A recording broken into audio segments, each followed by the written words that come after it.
Y en algunas, incluso en algunas ocasiones mandamos alguna actividad cortita, de manera que el día viernes, cuando nos vemos en nuestra clase sincrónica, podamos hacer una retroalimentación entre todos. Generalmente nosotros también vamos a traer algún tipo de actividad a desarrollar con ustedes, de manera que podamos lograr que la clase quede tremendamente clara. Y si es que hay algún quiz que realizar o algo, a ustedes les sea bastante fácil.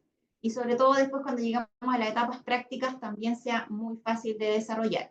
Entonces siempre va a ser esa la forma en que vamos a desarrollar las clases. Por una parte la parte asincrónica, que es la clase, y el viernes complementamos entre todos y realizamos algún tipo de actividad de manera de hacer esta retroalimentación. ¿Ya? Hacemos a las presentaciones, ¿les parece? Partimos. Vamos a ir nombrando. Ya, eso, Sí, mejor. que tenemos el ejemplo. Ese. Voy por secuencia de cámara. Y justo ahí apunta Paulina Orrego. Cortito, cortito. ¿Presentarme? Yo creo Bueno, que. Ah, pero pregunta, Pauli, ¿cómo? entre ustedes ya se presentaron, ¿cierto? Lo más probable, ¿sí o no? Levanten los deditos, se presentaron. ¿Entre ustedes se conocen? A No. ver, Ah, sí, sería bueno que se presentaron, ya no me acuerdo. no, dice que no. Dice que no. Dice que no. Ya, démosle entonces, Ok. cortito. Ya. Bueno, me presento. Mi nombre es Paulina Orrego, soy enfermera de oncología, también del Carlos Van Buren. Súper. Gracias. María José Garín. Hola chiquillas, ¿cómo están? Bueno, nosotras sí nos conocemos, nos hemos visto en algún congreso, me parece, pero también pertenezco a la red, no hacia el Van Buren, pero nos conocemos porque derivamos pacientes para allá y para acá, entre los cirujanos y los oncólogos, así que es un orgullo para mí tenerlas también de docente, yo creo que son secas, su trabajo lo demuestra por sí mismo, así que estoy súper orgullosa de que ustedes puedan representarnos y poder educarnos más, porque es como bien lo dijo Cindy, son cosas que hacemos rutinariamente, pero que necesitamos ese refuerzo que está más sólidos, ¿cierto? Y que ustedes también nos puedan entregar. Eh, bueno, yo estoy a cargo del Policlínico de Cirugía Oncológica del Hospital Eduardo Pereira en Valparaíso y me involucro directamente con la cirugía que tiene que ver con digestivos, con cánceres de tórax, con cirugía de cabeza y cuello, melanomas, tiroides y en general lo que nuestras prestaciones digestivas más que nada es un centro derivador quirúrgico de la red, así que tenemos un volumen de pacientes que es bastante abultado en la quinta y ahí entre la Pauli, las chiquillas y bueno, el resto de las gestoras trabajamos en conjunto, así que muchas gracias por hacer esto como más dinámico porque no habíamos tenido la oportunidad de presentarnos. Perfecto, gracias. Joyce Andrade. Hola, yo soy enfermera clínica del Servicio Médico Quirúrgico de la Fundación Arturo López Pérez. Trabajo ahí hace casi 4 años. Sin experiencia previa en oncología, por eso igual ahora interesada como en estos estudios para poder tener más conocimiento y poder prestar un servicio más de calidad. Perfecto, súper. Valeria Jiménez. Hola, ¿me escuchan? Sí, muy bien. Sí, yo también trabajo en el MQ de la FALP hace 5 años. Hice mi internado y quedé trabajando. Así que fue justo al inicio de la pandemia. Eso. Ya, buenísimo, gracias. Consulta en el MQ, reciben pacientes operados. ¿Pacientes qué? Son pacientes de cirugía, ¿cierto? Pacientes de Sí. cirugía ¿Oncológica? oncológica, pacientes de quimioterapias, pacientes fin de vida. Sí, Eh, en general, el MQ es tiene todo tipo de pacientes vale, oncológicos. perfecto. Muchas gracias. Natalia Lagos. Hola, Hola. eh, yo también soy enfermera del MQ de la FAIP y llevo hartos años, tengo 23 años ahí Entonces, como decían ustedes, es como, se siente como un poco para formalizar también la experiencia, entre comillas. Sí. Y igual me ha costado un poco de repente porque ya ni me acuerdo del Nanda, del Nick, no me suena haberlo escuchado en la universidad, la EB menos, entonces como que estoy enchufándome también un poco en retomar la costumbre así como de esto. Claramente. Pero sí, pues con las chiquillas igual ahí tratando de seguirles un poco el paso. Pero seguramente de ti vamos a aprender harto también. Yo creo que Sí. Sí, puede ser, pues, ya tengo hartos años ahí en la fundación y he visto muchos cambios en tratamiento, en todo ese tipo de cosas, me imagino. Buenísimo. hartas Gracias, cosas diferentes. Natalia. Me Así parece. que en eso estamos. Gracias. Perfecto. Gracias. María José Morales, no sé si es José. Hola, yo también Hola. trabajo en la FAL, en la UPC. Llevo ¿En como cuál, 7 perdón? años en la UPC, en la Ya. UCI y la UTI. Ya, Eso, súper, gracias. gracias. Yasmín Cofré. Hola, Hola. yo también soy del MQ de la FAL. Ya llevo como ¿Cuántas enfermeras trabajan en turno o no? del MQ somos 7 más una extra. Una Ya. infiltrada, la supervisora. Ya, Somos 7 del súper. MQ. Listo, súper, gracias. Miriam Pino. Aquí estoy, aquí estoy. Uy, no sé por qué tengo fondo, qué raro. Muy bonito. No, yo no lo había formateado, pero qué bueno, parezco salvaje. ¿Sí? Primero soy mamá, ¿sí? De 2 cachorritas tropicales y eh, soy enfermera FAL, por supuesto. Llevo 15 años en la institución, no como enfermera, pero llevo 4 años ejerciendo la profesión ya de azulita, así que ahora quiero la especialización y vamos por más. Buenísimo. Eso. Gracias. Estamos con Consuelo Villalobos.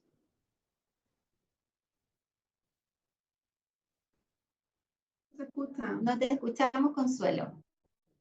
No. Oh. Ahí, Ahí sí. ya. Trabajo en FAC también, pero en el servicio de radioterapia. Buenísimo. Llevo ahí 3 años en FAC, creo, 3, 4 años, y antes había trabajado en el INC, igual en el área de radioterapia, así que llevo hartos años en oncología. Buenísimo. Súper. Lips. Hola a todos. Mi nombre es Felipe. Llevo 10 años en FALP. Partí trabajando en médico quirúrgico cerca de 4 años y después me cambié a UPC. Y hasta ahora sigo ahí en UPC. Ya, Eso. buenísimo. Muchas gracias. Claudia.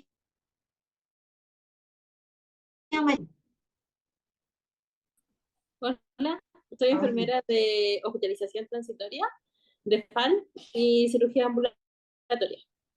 Llevo 4 años en FAL. Cuéntame de la hospitalización transitoria. ¿Es de día? Hacemos los ingresos quirúrgicos Ya. y las altas ambulatorias, las que se van en el mismo día de la cirugía ambulatoria. Y además hacemos el pabellón ambulatorio donde se realizan las biopsias de próstata, la cistoscopía, ahora las endosonografías de función pancreática, y uno que otro resección de lesión como dermatológico, melanoma y cosas chiquititas. Ah, perfecto, buenísimo. Perfecto, súper, ahí vamos a aprender cosas. Sí, súper.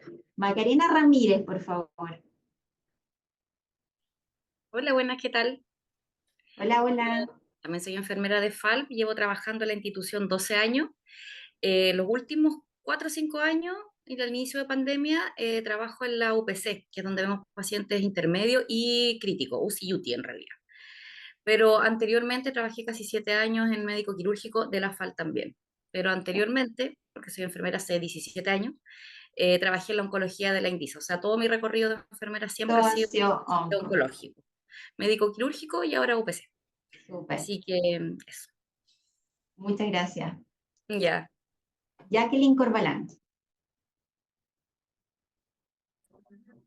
Buenas tardes. Hola. Bueno, trabajo en la UPC de la Fundación Arturo López Pérez. Ya cumplí este año 5 años. Previamente había trabajado como enfermera clínica también de UPC del Hospital El Pino, en la unidad de pacientes críticos.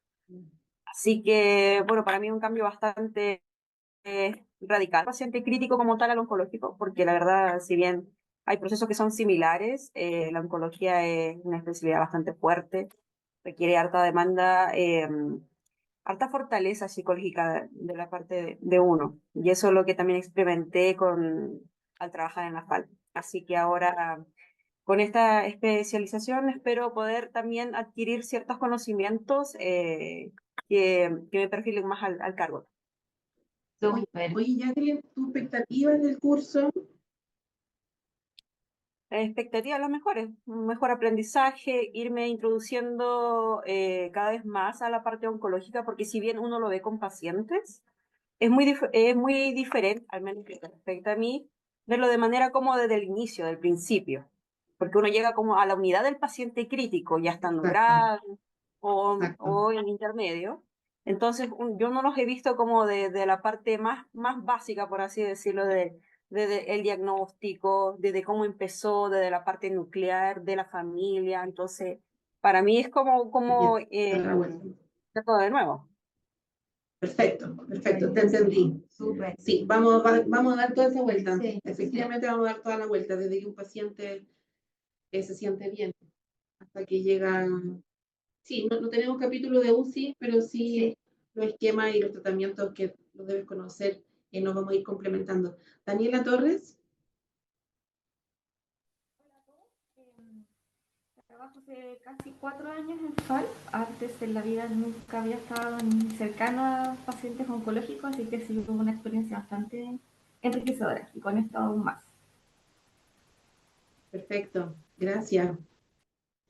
Erika Corrales, o Corral, perdón. Sí, hola. También soy enfermera de FAL, pero de pabellón, de cirugía mayor. Y llevo 6 años en la FAL. ¿Y siempre ahí en pabellón? Sí, trabajé igual un año en pabellón cirugía de urgencia en el Hospital El Pino y después me vine a la FAL. Pero siempre he estado en pabellón. Ya, súper. Camila Garrido. Hola, ¿se escucha? Súper bien. Bueno, yo también trabajo hace 5 años en la FAL, en el servicio médico quirúrgico, ahí con las chiquillas. También hice mi internada ahí, así que con algunas somos compañeras desde la universidad. Y trabajamos por sistema de turno, vemos todo tipo de pacientes, conocemos muchas historias a lo largo de estos años. Y la idea es irlo complementando, obviamente, con esta especialidad. Perfecto. María Lucero Saraniti. Lucerito. Hola, sí.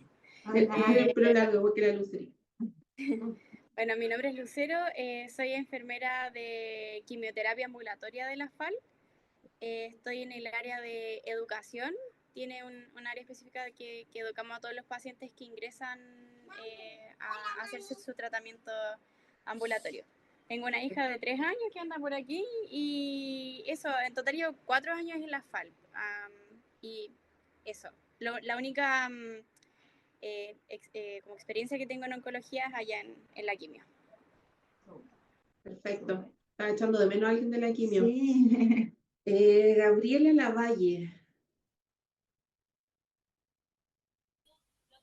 Hola, mi nombre es Gabriela, soy enfermera clínica de la quimioterapia ambulatoria también junto a Lucero.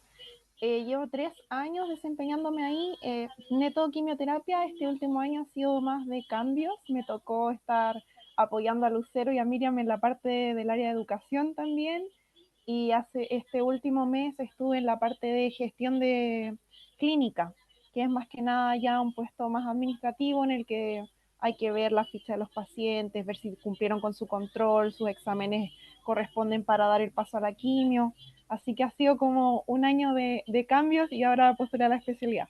Así que nada, feliz, contenta, esperando como seguir complementando conocimientos porque uno nunca para de aprender, no ocupan espacio. Y eso chicas. Muy asertivo. Parece que estamos, ¿no? ¿O nos falta alguien que no hayamos nombrado? Sí. Sí, estamos bien. Sí, estamos ok, creo. Bueno, y si se nos quedó alguien, nos interrumpe. Bien, entonces, durante esta semana tuvieron la primera clase que fue la locutada, ¿cierto? De la historia de la oncología en el mundo y un poquito lo que pasa más cercano aquí en nuestro país. Les mandamos una tarea para la casa, se dividieron en grupos, vimos hoy día, nos podemos meter en la plataforma, así que nos dimos cuenta que se dividieron más o menos en 4 o 5 personas. Me imagino, bueno, lo bueno, es muy bueno que trabajen todos en la FAL, y lo muy bueno también es que sean muchos compañeros como de cercanías, al parecer, ¿cierto? La MECU, la UPC, entonces son trabajos que en el fondo van a poder a lo mejor realizar de manera conjunta, no también solamente por la pantalla, entonces eso es muy bueno. Y lo otro bueno es que cuando se abre la FALP aquí en Valparaíso, en Viña, ya tengo un montón de nombres. Ah, no, eso es para pasar paréntesis. Pero hay otra cosa buena, es que como son de distintas áreas y vamos a estar dando tareas que a lo mejor no todas manejan la información, se van a poder ir intercambiando y complementando. Exacto. Unas con otras. Para reforzar. Sí. Así que la idea es que pudieron hacer el trabajo, ¿no? ¿Sí? ¿Pudieron avanzar? ¿Lo tienen? Ya. Partamos por grupos, ¿sí? Porque la idea... De hecho, allá debería estar. Son 5 grupos. Acá está. Son 5 grupos y se dividieron en 5 preguntas. La idea era hacer como un resumen de la clase, más o menos como los principales tópicos para poder quedarnos con el concepto más amplio, para base netamente como educación cívica cultural de la oncología. Y la primera pregunta hacía mención cómo influyó la Segunda Guerra Mundial en el descubrimiento de la quimio, ¿ya? Algo terrorífico. De hecho, hoy día se celebra el aniversario de la Segunda Guerra Mundial. Por eso que Putin andaba mostrando todos los misiles hoy día desfilando todos, como contexto. Coincidentemente, así que por algo es. Del grupo 1, ¿a quién tenemos de representante como para que nos pueda exponer? Que me cuenten bien después, cuando puedan, mándenme un audio y cuéntenme qué. Sí, eso. Del grupo 1. A ver, está Macarena Ramírez, Erika Corral, María José Morales, Consuelo Villalobos y Juan Camilo, que deberían ser de este grupo. Yo voy a presentar, María José Morales. Perfecto. Y tenemos que dar el permiso para compartir. Sí. ¿Ahí? No, era la flechita. Múltiples participantes. Ahí sí. Ahora podrías compartir. Sí. Nosotros escuchamos. ¿Se dejó? ¿Se ve? Sí, súper. Está, sí, perfecto. Bueno, buenas tardes. Nosotros junto con mi grupo, Juan Camilo, Macarena Ramírez, Erika Corral y Consuelo Villalobos, nos vamos a referir a la primera pregunta, como ustedes mencionaron, de cómo influyó la Segunda Guerra Mundial en el descubrimiento de la quimioterapia. Fue en 1917, durante la Primera Guerra Mundial, se utilizó el gas mostaza como arma militar, lo que provocó daño a los militares, tales como quemaduras químicas, problemas respiratorios y ceguera que podía ser temporal o permanente. Sin embargo, en la Segunda Guerra Mundial fue donde médicos investigaron más a fondo los efectos tóxicos de la mostaza nitrogenada en las personas expuestas a ella. Hubo un incidente en Italia en 1943, donde un barco que transportaba gas mostaza se incendió, lo que provocó una exposición hacia marineros y civiles a este agente químico. Fue allí donde unos médicos y científicos de la Universidad de Yale estudiaron los efectos tóxicos de esta agente y descubrieron unas propiedades mielosupresoras, lo que dio pie a la investigación del gas mostaza, el cual se convertiría en el precursor de la quimioterapia moderna. En 1940 se desarrollaron los primeros agentes alquilantes en base a mostaza nitrogenada para tratar a pacientes con linfoma de leucemia, lo que marcó un comienzo de la quimioterapia moderna. En las décadas siguientes se desarrollaron nuevos agentes quimioterapéuticos y se mejoraron también las técnicas del tratamiento. La oncología médica se estableció como una subespecialidad de la medicina interna en 1973, siendo la quimioterapia el pilar del tratamiento de esta. A modo de conclusión, entonces en la Primera Guerra Mundial el gas mostaza se utilizó como un agente de guerra.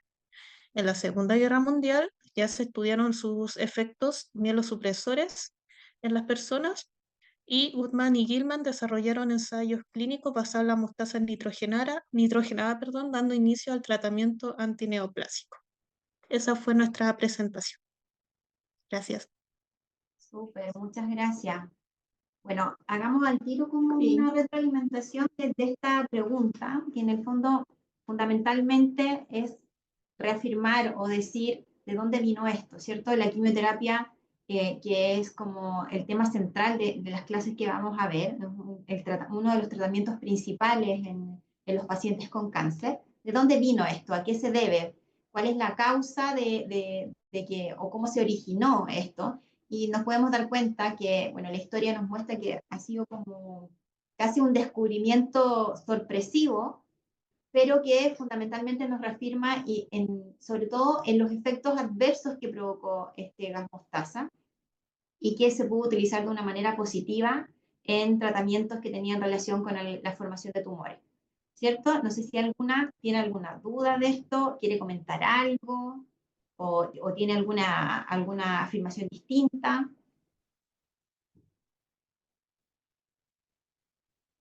A los que les gusta un poco la historia, los que les gusta un poco la historia y el comentario que yo hacía recién alusión, que efectivamente hoy día es como el aniversario, o sea, no es, sino que es el aniversario por el quien ganó la Segunda Guerra Mundial, que fue Rusia. Bueno, los nazis jugaron un rol lamentablemente muy importante en estos hechos.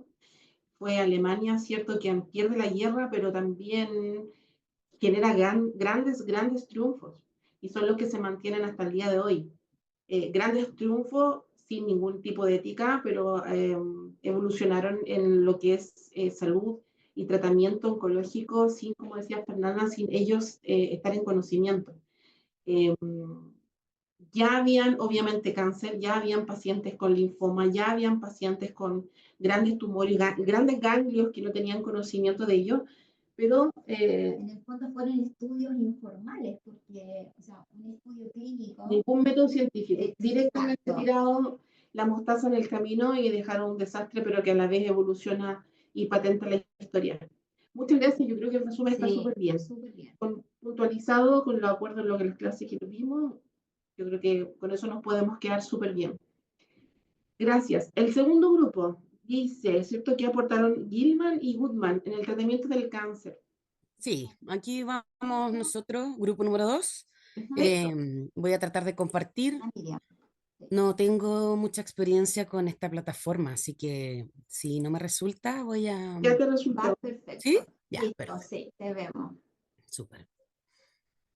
Mira, bonito, ocupando Ya. herramientas. Sí. Ahí ustedes me cuentan si se ve completito. Sí, se ve, lo tienes que poner en modo presentación. Ahí arriba, dice presentar. Ahí está. Perfecto. Listo.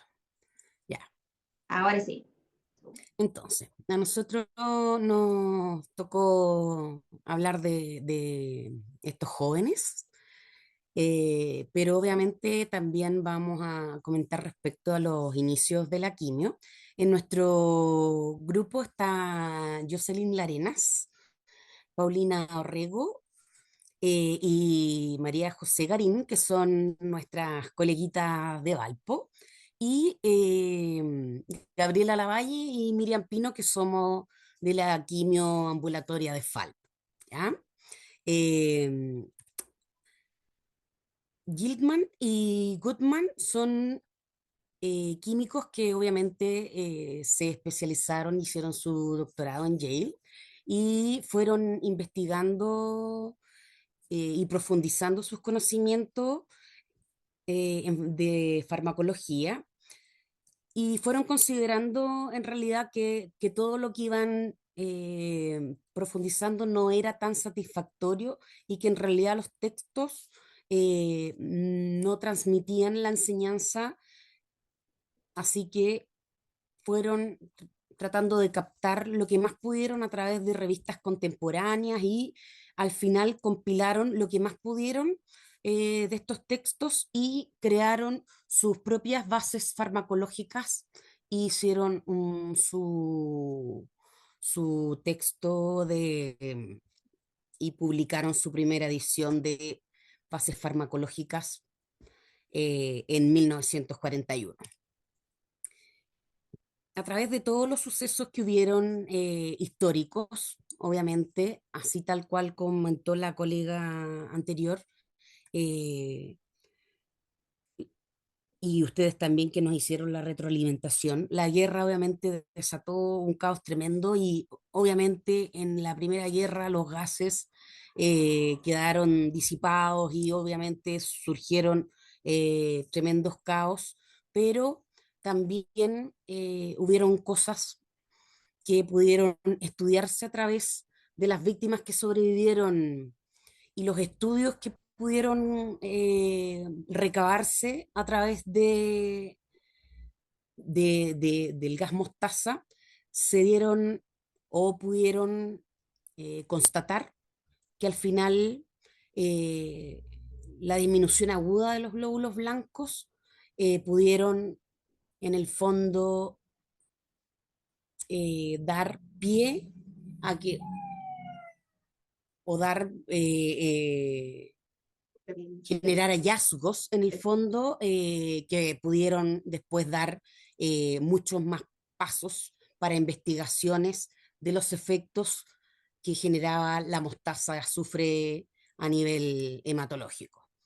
¿Ya? Y Giltman y Goodman empezaron a aportar a través de sus descubrimientos todo lo que producía, la destrucción que producía en los linfocitos, todos estos componentes de mostaza, obvio, y todo lo relacionado con los linfomas, y desarrollaron y probaron la mustina como agente terapéutico y se dieron cuenta de lo exitoso que podía ser, ¿ya? Y el impacto que tuvo esto en la humanidad fue también al final mucho más revolucionario y obvio fue abriendo paso a lo que hasta hoy puede ser obviamente algo que podemos en el fondo probar, incluso en las multiterapias que nosotros mismos administramos para tratamiento en, en los linfomas, etcétera, ya como por ejemplo la ciclofosfamida o melfalán, etcétera. Ya, así que son esquemas que todavía han sido utilizados y en el fondo ellos pudieron sentar las bases de iniciales con estos derivados y como ustedes también pudieron hacer la mención anterior de una tremenda catástrofe, ahora podemos dar una utilidad a estos tratamientos. Eso, queridas colegas. Súper, muchas gracias. Bueno, aquí lo que podemos comentar es que en el fondo aquí se ratifica lo que ya se venía estudiando a raíz de esta guerra y en el fondo ¿por qué es importante? Porque aquí queda plasmado y aquí empieza a quedar en evidencia, empieza a quedar en registro y aparecen los primeros estudios que comprueban que efectivamente esta mostaza nitrogenada puede provocar algo positivo en pacientes con cáncer. Ya se identifica en el fondo que estos tumores que se formaban en la guerra, ¿cierto? Podían ser tratados y de alguna manera tener algún tipo de resultado que fuera positivo o beneficioso para el paciente, ya sea en prolongar un poco la vida o dar un poco de calidad de vida y no tener estos sucesos de muerte tan rápida y tan dolorosas como sabemos que se desarrolla un cáncer sin tratamiento sobre todo. Entonces, fundamentalmente, ¿Cuál fue el aporte de estos señores? Fue justamente el dejar plasmado o sentar las bases científicas que le dan esta base a la oncología y en especialmente a la quimioterapia, que es como tratamiento. No sé si tienes algo. No, está perfecto. María José tiene la manita levantada. Sí, yo quería complementar lo que hablaba Miriam, porque la historia de ellos es súper entretenida. La estuvimos revisando y la verdad es que son dos personajes súper importantes en la historia de la farmacología, sobre todo, y yo creo que, al igual como decía la literatura, no hay ningún farmacéutico que no conozca a ambos autores, porque finalmente yo no tenía idea que ellos habían descubierto, o al menos fueron los principales autores de este descubrimiento, y me pareció súper interesante porque ellos dos se conocieron en la Universidad de Yale en el año 1930 y algo, justamente después de que había sucedido la Primera Guerra Mundial, en donde, tal como aparecen en las fotos ahí de la presentación, aparecieron los primeros hallazgos de las consecuencias que traía este gas mostaza, que a temperatura ambiente era un óleo, ¿cierto? Muy normal, pero que finalmente cuando se mezclaba con la dinamita y las bombas, explotaba en forma de aerosoles y quedaba suspendido por al menos 2 semanas entre la ropa, la piel, el pelo, digamos, y no se daban cuenta que esto perduraba por al menos 2 semanas y que traspasaba hasta el caucho, o sea, el cuero, todo, y quedaban con unas secuelas súper importantes que finalmente el decano de la universidad donde ellos estudiaban, finalmente los capta, ¿cierto? Porque en su escuela de farmacología no asistía nadie a clases. Y era porque estaban súper desactualizados todos los libros que tenían en esa época, y finalmente ambos decidieron complementar todo lo que sabían de farmacología, y desde ahí en adelante todas las clases de farmacología que tenían en la Universidad de Yale se empezaron a llenar y fueron súper pioneros en hacer la actualización de toda la farmacología que había en ese tiempo muy precaria y con al menos 2 antibióticos que existían en la época, después que descubrieran a través de experimentos con conejos la, que el gas mostaza era uno de los principales actores dentro de los glóbulos blancos. Y las enfermeras tuvieron un rol súper importante en ello, porque fueron justamente las que ayudaron, después que este decano de la universidad, después que jubiló, se hizo en el fondo capitán y parte del escuadrón médico de la Segunda Guerra, y las enfermeras tuvieron como este rol protagónico en el cuidado de los sobrevivientes.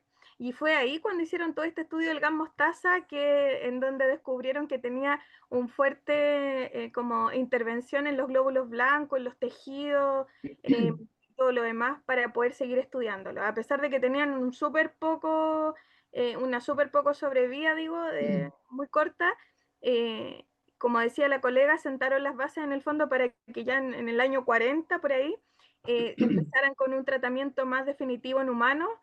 Creo que fue en el 47, y ya en el año 70 por fin publicaron su libro Cototo, ¿cierto? Que es gigante, de las últimas ediciones, y de ahí en adelante, sí, y de ahí en adelante como que ya se formalizó, ¿cierto? Hasta nuestros días. Así que súper interesante la historia. Para los farmacéuticos es como la Florence Nightingale para nosotros. Total. Sí, ese es como el... Muchas gracias, María José, manso complemento, buenísimo. Perfecto, sigamos con el tercer grupo para ir avanzando. ¿Qué desafíos éticos surgieron al administrar los primeros tratamientos de quimioterapia? Ah, perdón, más mano Bárbara. Y después Gabriel. No, yo aplaudí, colegas, porque me encantó es un el aplauso. dato que nos entregaron, fue un aplauso así de Qué bravo. Gracias. Gabriela.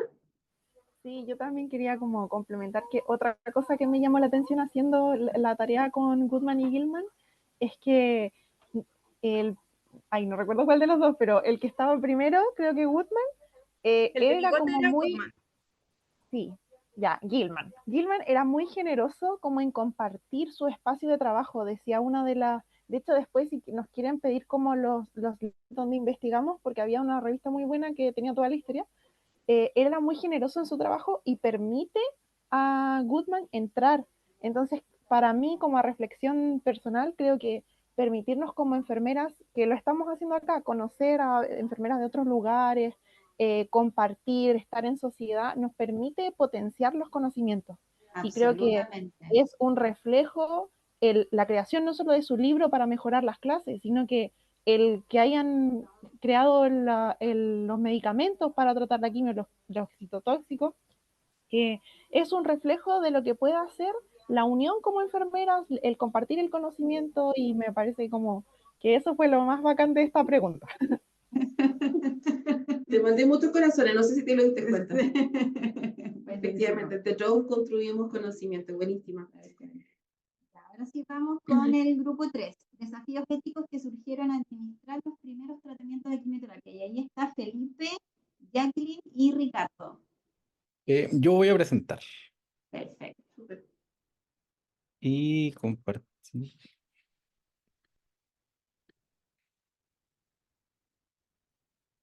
Bueno, ¿qué desafíos éticos surgieron al administrar los primeros tratamientos en quimioterapia?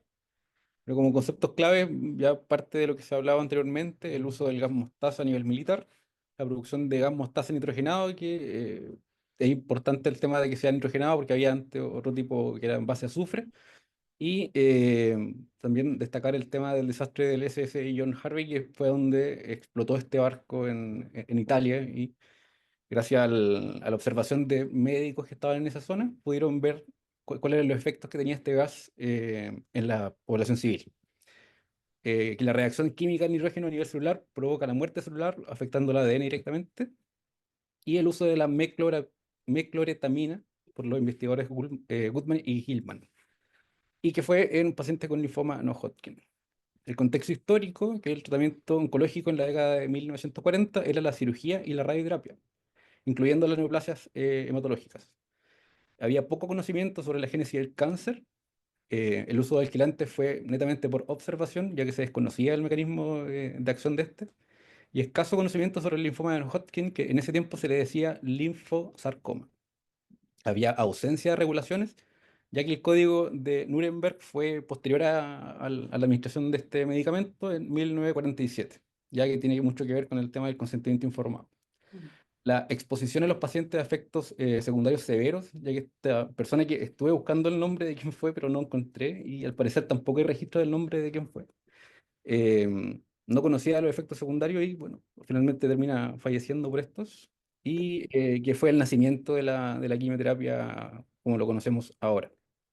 De los aspectos éticos, ya todos conocemos el tema del principio de la autonomía, la beneficencia y la no maleficencia, y la justicia, a destacar que como fue pre-Nuremberg, no hubo consentimiento informado, por lo tanto el paciente que recibió este medicamento lo más probable es que no sabía mucho de lo que se le estaba haciendo y qué esperar a posterior. El tema de la beneficencia y no maleficencia, que efectivamente hubo una reducción de masa tumoral observada, pero que los efectos secundarios fueron tan severos que finalmente llevó al fallecimiento de la persona. Y el tema de la justicia, que, bueno, el acceso fue bastante limitado, ya que existe el registro de una sola persona que se le administró este medicamento, y probablemente los recursos, como se llama, deben haber sido bien escasos como para poder ampliar este estudio o prueba que se hizo en ese momento. Eso. Perfecto. Si pudiéramos, o sea, siempre bueno, todo lo que se relaciona con la ética da para conversar con un cafecito, ¿cierto? Y ninguna otra cosa que sea de mal hábito, solamente un cafecito para conversar, porque la verdad es que uno podría ahondar mucho. Si lleváramos a la actualidad el hecho de la ética en la quimioterapia o la ética en los tratamientos oncológicos, bueno, en palabras sencillas y fáciles, es ver series norteamericanas, ¿cierto? En Netflix y un montón de lados donde nos muestran a cada rato muchos ejemplos de casos que son obviamente ficticios, pero son muy, muy cercanos a la realidad, donde qué tanto le vamos a mejorar la calidad de vida a una persona que está en tratamiento oncológico versus el tiempo en que vamos a ganar que esa persona no muera. De hecho, muchas veces tal cual, hay pacientes que se habla de sobrevida, ¿cierto? Nosotros decimos, ok, un paciente que tiene una sobrevida a 1 año, un cáncer de páncreas, que si es que yo le doy tratamiento, va a tener 1 año de sobrevida, a lo mejor, si anda súper bien con su tratamiento y todo. Pero, ¿quién evalúa o quién determina si la autonomía de ese paciente, la calidad de vida con la que va a vivir ese año, va a ser de acuerdo a lo que él entiende cuando se le diagnostica o se le indica el tratamiento? Entonces, claro, obviamente, cuando estamos hablando de los hechos históricos, se pasaron por alto todo, o sea, ¿qué consentimiento informado? O sea, claramente entró nomás el medicamento y se asumieron todos los costos. Pero hoy en día igual, yo creo que a ustedes les pasa a diario, hay ejemplos claros donde nos resuenan que de repente hay decisiones que no sé si se debiesen Hay tomar. presiones también, no solo médicas, no solo del equipo médico, a veces hay presiones familiares, hay presiones de responsabilidad, hay tantos detalles que tienen relación a decir si estamos en la raya de lo ético y lo no ético, incluso de los mismos pacientes, por el grado de responsabilidad, por ejemplo, no sé, un dueño de casa que tiene hijos chicos y prefiere someterse a un tratamiento que a lo mejor tiene un nivel de toxicidad altísimo, pero con esta esperanza de prolongar su vida porque tiene niños chicos que llevar adelante y en fin. Entonces, ¿dónde está esa raya dónde detenernos? Que es como la pregunta. Y efectivamente, da para larga conversación, pero este ejercicio nos sirve para decir, bueno, en un principio ocurrió este caso, ¿cierto? Los resultados no fueron los mejores, pero permite abrir este debate. Hoy día permite que tengamos tratamientos que a lo mejor se pueden o no se pueden realizar. Lo más probable es que las teorías de la quimio ambulatoria, lo más probable es que hayan recibido algún paciente que ustedes dicen, no, yo no le daría más quimio. Y eso viene de una sensación de guata, como de la guata corazón. Me dice, no. Y uno dice, pero ¿cómo? Tiene 85 años. Mira cómo viene. Pareciera que la familia lo trae como empujándolo por detrás. El médico por delante lo tira hacia el sillón y ustedes tienen que ponerle play a la bomba. Entonces, yo creo que es un ejercicio bonito, a mí me gusta, pero tenemos que seguir en el siguiente grupo. No sé si hay alguna pregunta respecto o algún comentario. ¿Sí? Sigamos. Vale. Vamos a la pregunta número 4. Entonces, ¿qué diferencia observamos entre la quimio inicial sin nada de ética, sin nada de nada, versus los tratamientos actuales? Joyce Andrade, Yasmín Cofré, Camila Garrido y Natalia Lagos.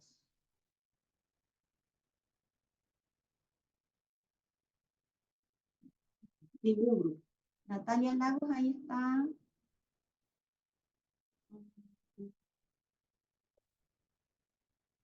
¿Nadie? Pasemos al siguiente, mientras tanto aparece alguien del grupo 4. Bueno, ¿y cómo impactó la publicación del 46 en la medicina de la época? Y ahí está Daniela Torres, Macarena Ugal, Claudia Marín, Valeria Jiménez y Lucero Saraniti. Sí, yo, Daniela Torres, voy a conversar. Perfecto. Dale, Daniela.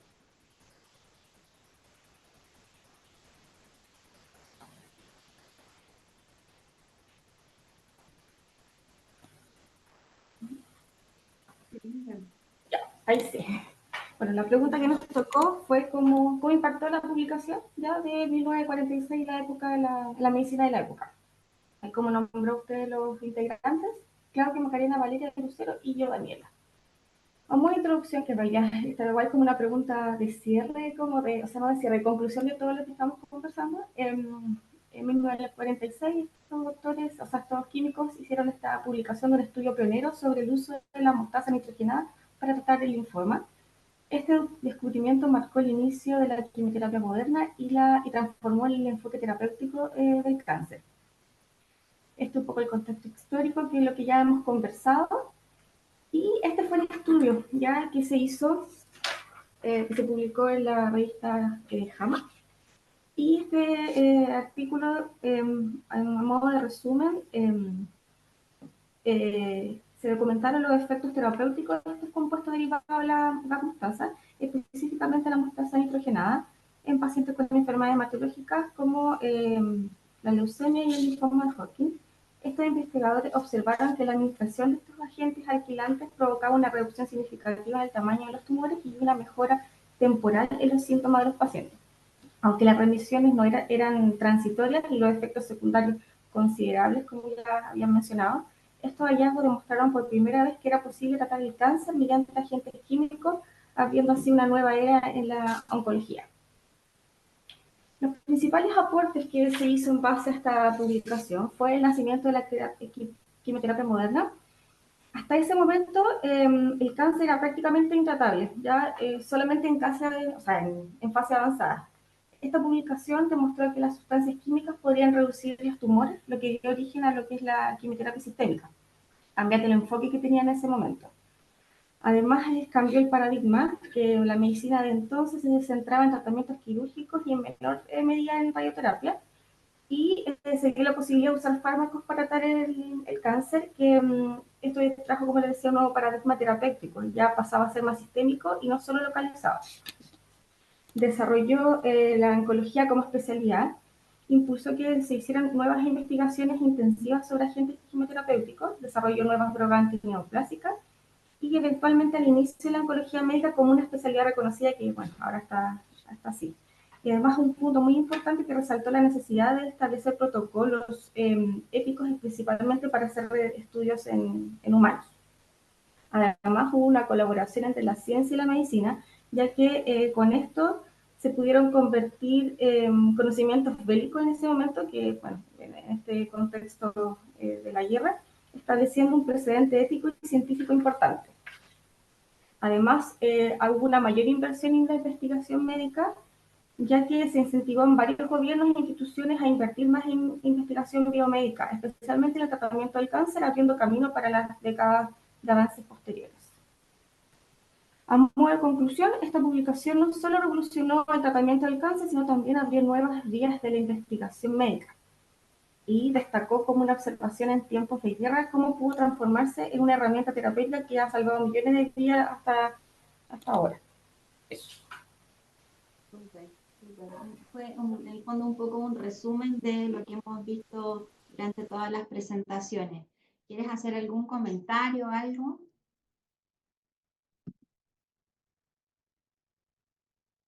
Del grupo 4, ¿hay alguien o no hay nadie? Hacemos nosotros el resumen. Por nosotros también hicimos la tarea. Parece que la Camila Garrido vi algo de que está por ahí. Sí, ahí está. Ahí está la Camila. Nos ganaron la ¿Se ve la tarea. pantalla? Sí, Súper. perfecto. Que no podíamos compartir la pantalla. Ah, Un poco complicado. Ya, Súper. nosotros nos tocó mostrar la diferencia de las quimioterapias desde los inicios de la quimioterapia y la quimioterapia que son más actuales. A modo resumen, como ya se ha hablado, los precursores del concepto de quimioterapia fueron Gilman y Goodman. En un comienzo hicieron unas terapias experimentales con ratones con linfoma, donde mostraron la eficacia de la mecloretamida, mostró una remisión completa en estudios con ratones, pero recién en 1942 se hizo la primera terapia con mecloretamida en un paciente con linfoma de Hodgkin. Como fue la primera terapia en humanos, desde ahí que nace el concepto de la quimioterapia. Esta misma terapia se publicó en 1946 en la revista JAMA, y luego de eso se fueron desarrollando estrategias para disminuir toxicidad de los tratamientos, y ya en las décadas de 1960 y 1980 empiezan las terapias combinadas.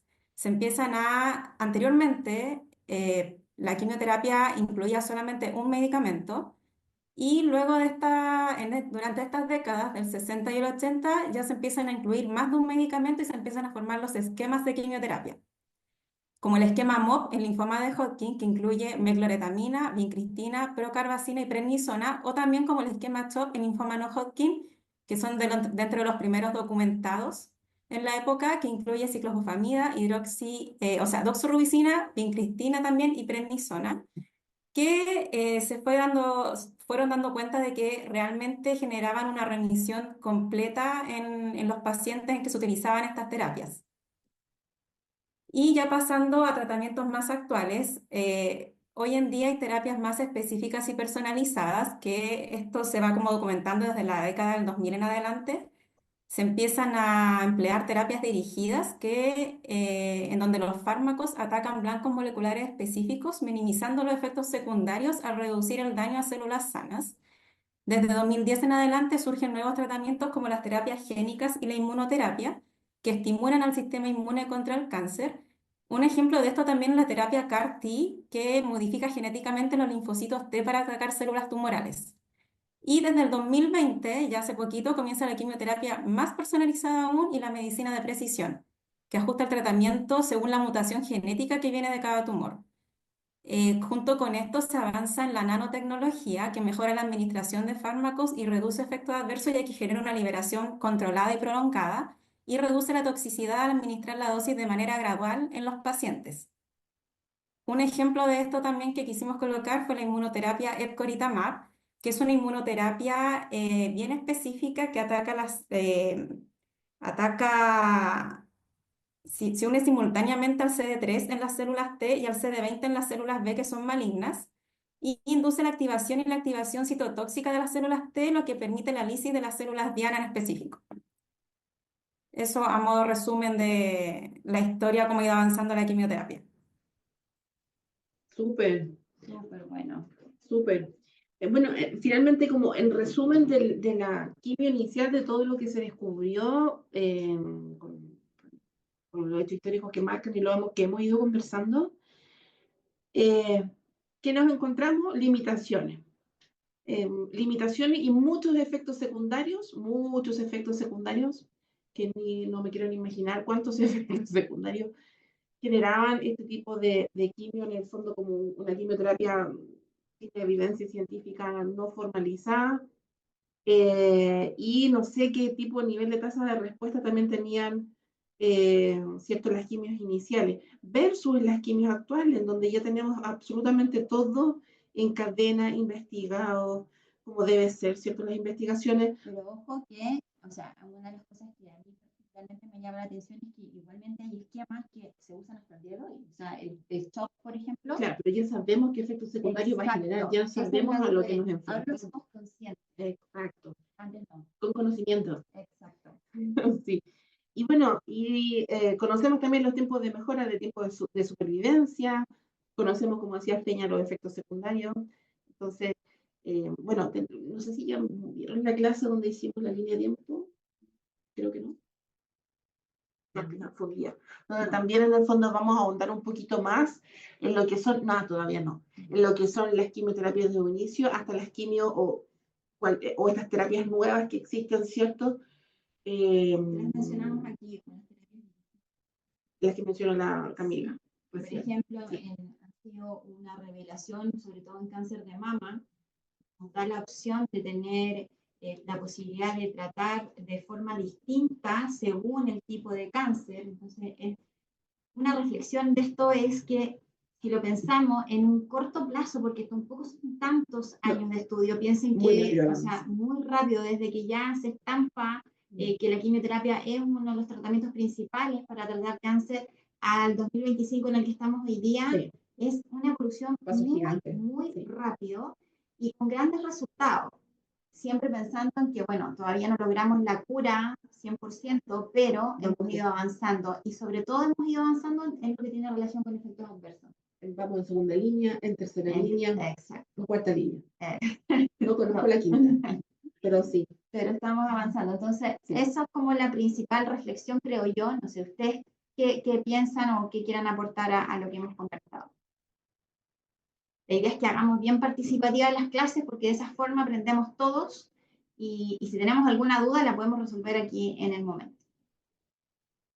Pero súper bien con las tareas. Sí, súper bien, para ser nuestra primera clase. O sea, terriblemente mateas, hay que decirlo. Sí, muy. Presentaciones preparadísimas, buscaron más información, que eso me llamó mucho la atención, así que agradezco esa retroalimentación importante que ustedes mismas hicieron.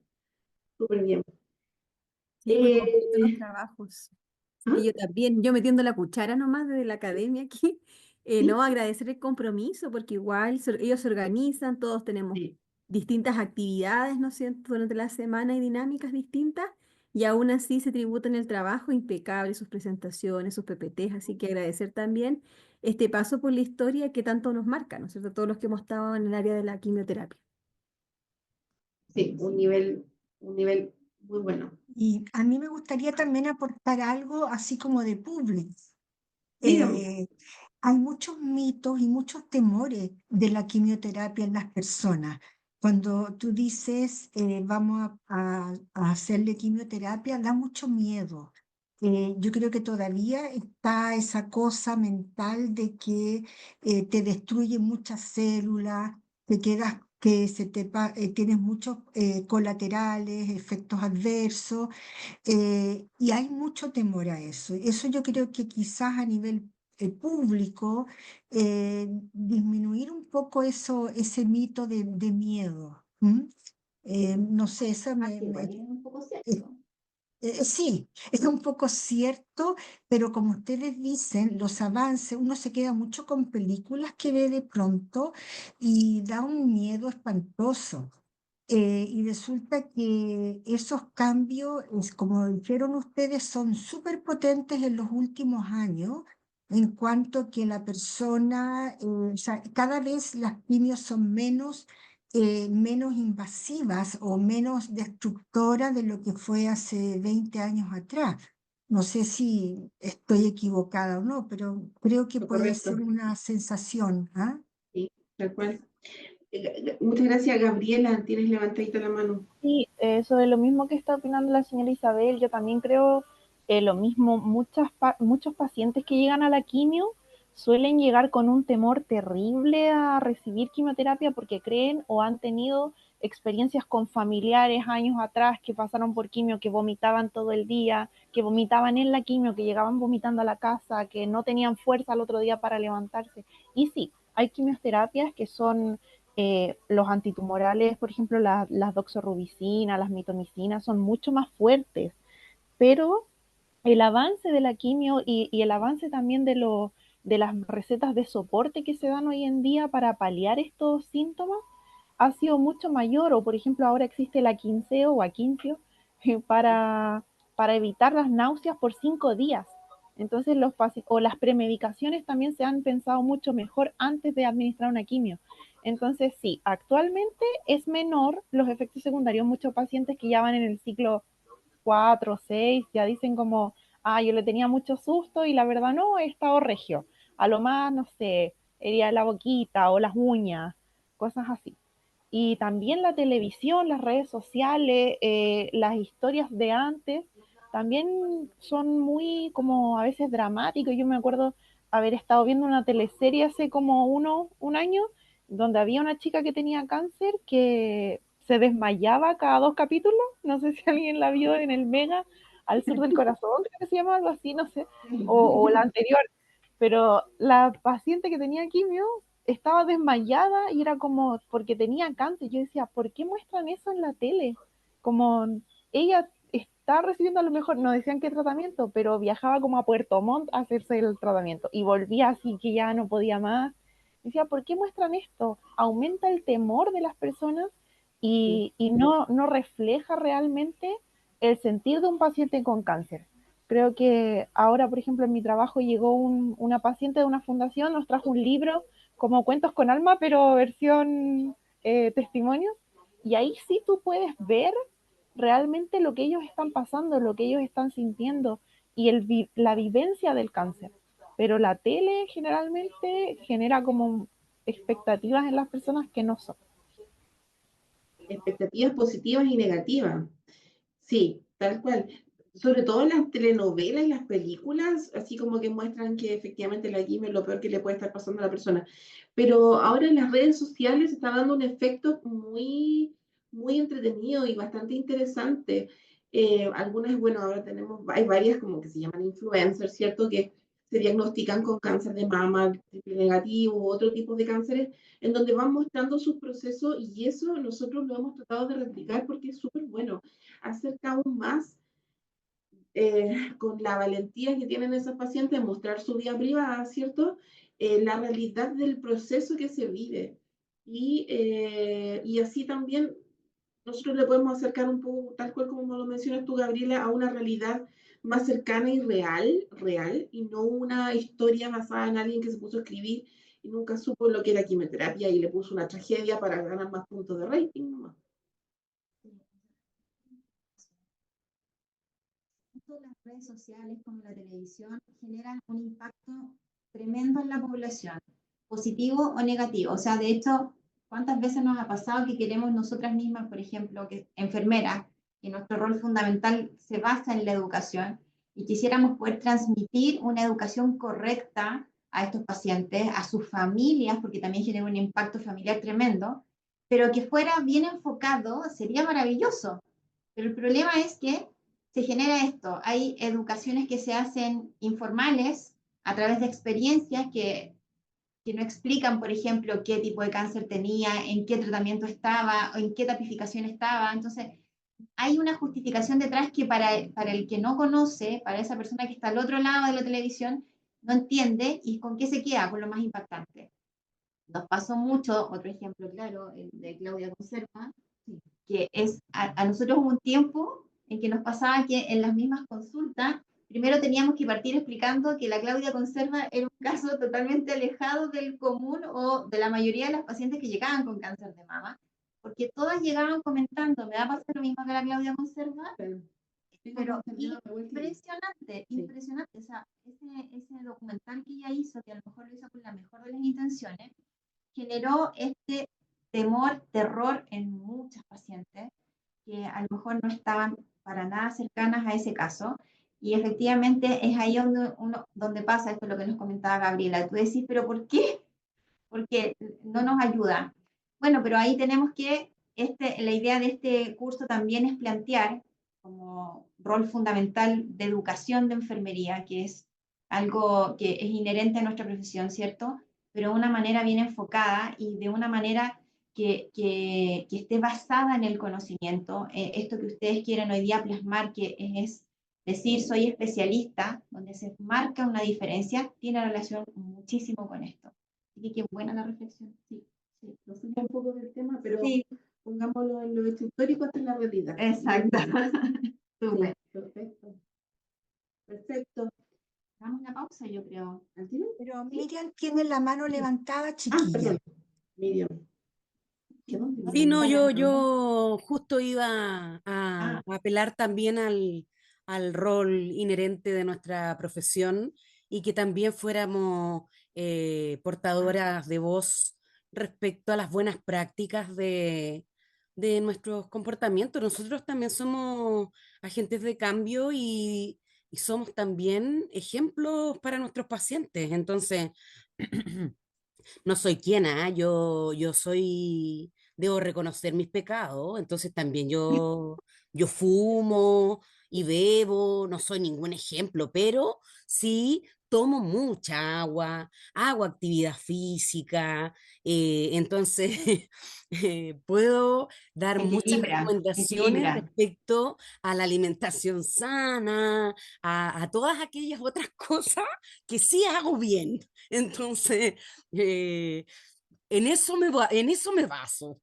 Entonces, sí creo que podemos como tratar de dar esas súper buenas orientaciones también en las otras áreas a los que los pacientes les gusta. Por ejemplo, tratar de indagar, sobre todo en la arbolaria, y nosotros también tenemos el apoyo de la arbolaria mensal y tenemos tan buenos colchones que han explorado nuestras colegas también.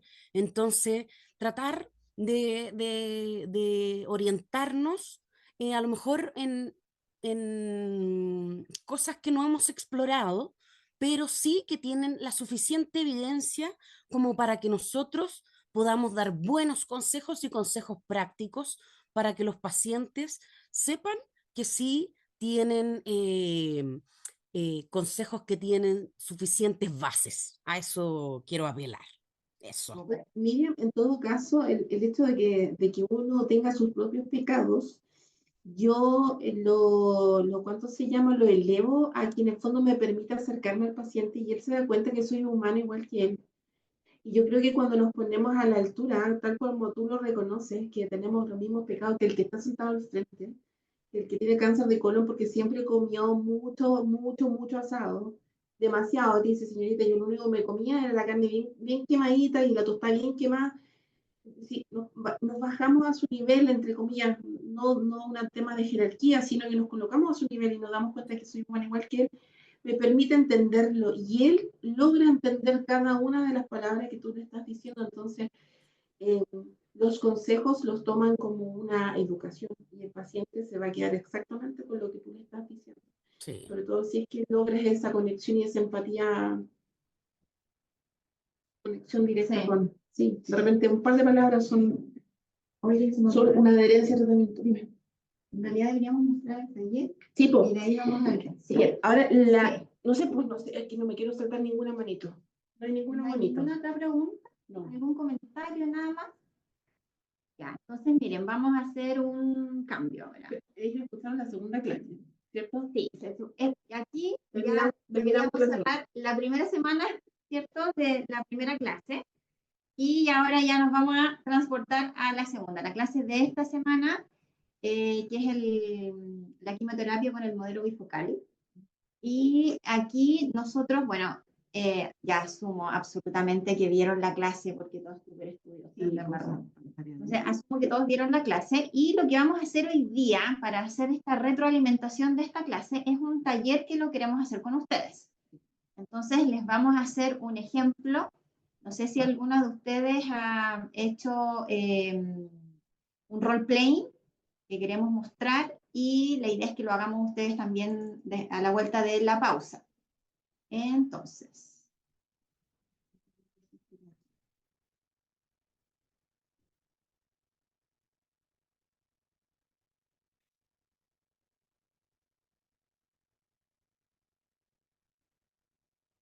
¿estás compartiendo o no? No, todavía no. Ah, ok. Todavía no, porque estoy buscando aquí.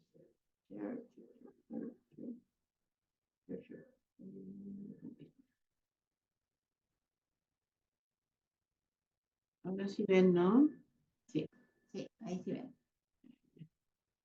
Ya, entonces ahora nos vamos a enfocar en la clase número 2 y si se habrán dado cuenta, quisimos hacer notar un poquito, pero introducimos esto. ¿Ahí le vamos a hacer aquí? No, para la vuelta. Y como estamos en el taller, no, ya, nos estamos poniendo de acuerdo. Perdón, esto es detrás de la escena.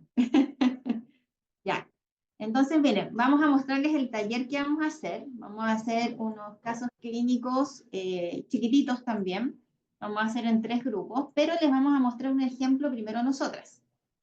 Vamos a hacer un caso donde va a participar un paciente y una enfermera especialista. O sea, la idea es que nos pongamos en ese rol para desarrollar el caso. ¿Les parece? En la clase que fue grabada, ¿cierto? La que les habla Peña, había una imagen muy similar a esta, donde mostraba el paciente familia al medio, y alrededor colocaba, ¿cierto?, lo que era el proceso de enfermería, pero actualizado desde la mirada de la enfermera especialista, con los pasos, cada uno de los 5 pasos que en el fondo englobaban cada una de las acciones o funciones, ¿cierto? Con Peña, a la vuelta del recreo, a la vuelta a comerciales, vamos a nosotros ejemplificar cómo podemos aplicar, cómo podemos en el fondo visibilizar o aprender de un role-playing, como les mencionaba, de un caso en particular, recreando una escena, y así podemos inmediatamente poner en conocimiento o poner en práctica de qué es lo que me va a englobar cada uno de los pasos. Les voy a dejar acá, para que lo puedan ya ir mirando, los 3 casos que inventamos. ¿Sabes qué? Espérate, perdón que te interrumpa, pero yo pensaba que a lo mejor le mostráramos nuestra actuación. Para que lo entiendan, sí, ya. Para que a la web del recreo ya, ellos puedan ver los casos y lo puedan desarrollar o ocupar el recreo que sea más tiempo. Sería no, más fácil esto ya. Lo vamos a hacer más fácil. Les vamos a mostrar ahora, vamos a hacer una actuación en este minuto, nos vamos a transformar en actrices, un rol más de la enfermería. Y les vamos a mostrar un role-playing con un caso para que en el fondo se base un poco en lo que ustedes están viendo acá y puedan desarrollarlo después a la vuelta de la pausa. ¿Ya? Entonces. Eso, así se ríen de nosotras, dicen. No, es que por eso lo voy a identificar. Sí, ya. Ya. Así tal cual como mencionaba el taller, una va a ser la enfermera especialista y la otra va a ser la paciente. Yo voy a sacar los lentes porque soy la paciente.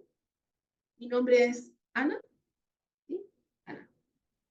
Ana. Anita, me gusta la Anita. Bonita. Mi abuelita se llama Ana.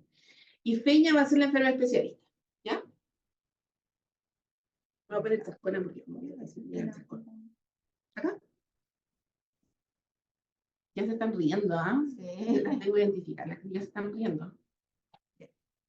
Por el mismo sueldo todo esto, desde ahora ya, acción. Luz, cámara, acción. Espérate, más atrás para que veas bien. Yo como que... Ya no, pero ahí se ve bien. Pero ahí se ve. Pero más atrás. Ya. Ahí no tan lejos. ¿Me escuchan bien? Perfecto, ya, es por el audio, es para subir el nivel de voz.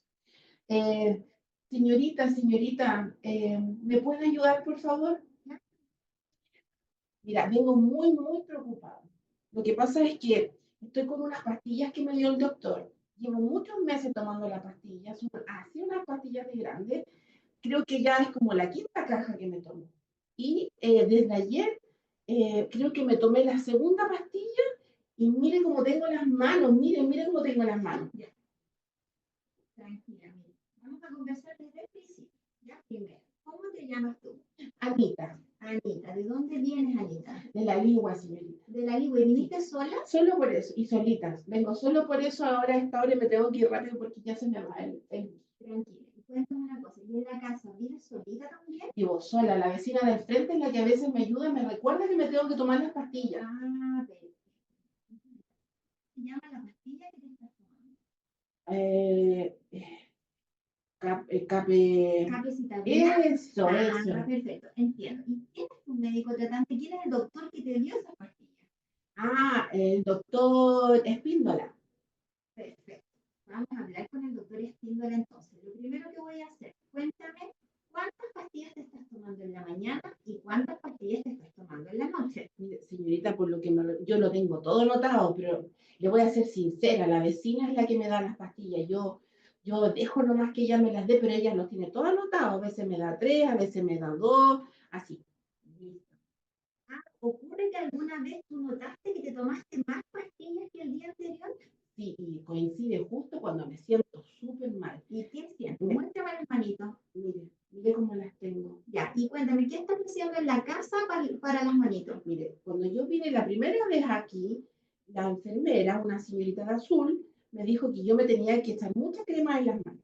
Entonces, lo que yo hago todos los días en la mañana, me levanto, me echo mucha crema y después yo me pongo a hacer las cosas de la casa, hago el aseo, lavo los platos, riego el patio y me pongo, tengo la casa impecable, señorita, y ahí me acuesto en la noche y me duele tanto las manos, mire cómo las tengo. Vamos a hacer una cosa, vamos a partir todo de nuevo, ¿te parece? Yo te voy a contar realmente qué es lo que tenemos que hacer con estas manos. Vamos a parar las pastillas porque le vamos a avisar al tiro al doctor Espíndola que tus manitos no están bien y tenemos que detener un poco. Ah, le iba a agregar algo. Dígame. En el consultorio yo fui al SAPU, ¿ya? Y me dijeron que me echara hipogloss porque tengo las manos súper quemadas. Y con eso sabe que no se me alivió nada. Claro que no, cariño. Por eso vamos a partir todo de nuevo. Yo te voy a explicar bien qué es lo que vamos a hacer ahora. Pero lo primero que vamos a hacer, le vamos a avisar al doctor. ¿Ya? Porque tenemos que parar de tomar las pastillas. Así que le vas a decir a la vecina que mañana no te las tomas. Ah, ok. ¿De acuerdo? Listo. Vamos a adelantar un control con el doctor. Perfecto. Y vamos a cuidar esas manos. Listo. Y aquí tenemos un problema. Dígame. Que tenemos que resolver. No podemos lavar la loza. La cremita la vamos a cambiar. Ya. ¿Ya? Yo te voy a enseñar cómo se aplica la crema, Perfecto, te voy a enseñar qué cosas puedes hacer y qué cosas no puedes hacer hasta que recuperemos las manitos, ¿ya?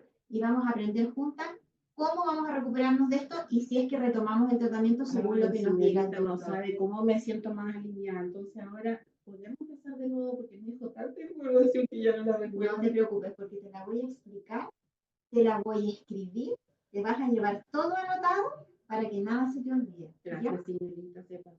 Ya, mi amor, nos Listo. vemos. Listo. Córtela. Los aplausos. Ahí están los aplausos. Ya. Entonces, esto vamos a hacer con los casos que ahora muestro el taller. Voy. Entonces, vamos a dividir. La idea es que ahora no en tantos grupos, sino que vamos a hacer 3 nomás, pueden conversarlo. Lo que sí le íbamos a preguntar, aquí está si podemos subdividir la sala. ¿No? ¿Se hacen salas aquí? ¿Han hecho salas distintas dentro de la...? Sí, sí se puede. Pero descubramos cómo lo distribuimos. ¿Para qué? Para que hagamos cada grupo, van a ser 2 representantes obviamente, y desarrollen el taller, para que después al final lo conversemos. Porque la idea de este taller es que hagamos la diferencia, ¿cierto?, de la enfermera especialista, ¿ya? Con lo que aprendimos de la clase. Entonces, ¿dónde se divide? Sí, yo voy a aprender, ya sé. Así sí. O vamos a la pausa mientras nosotros aprendemos a dividir la sala. Sí, aquí planteado. O la Bárbara, ¿tú sabes manejar esto, Bárbara, cómo dividir la sala? Es que antes salía.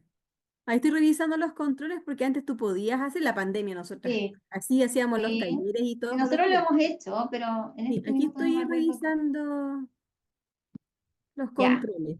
Chiquillas, son las 5:30. A las 6 volvemos, ¿les parece? Sí, Aquí ya lo encontré. ya lo encontramos.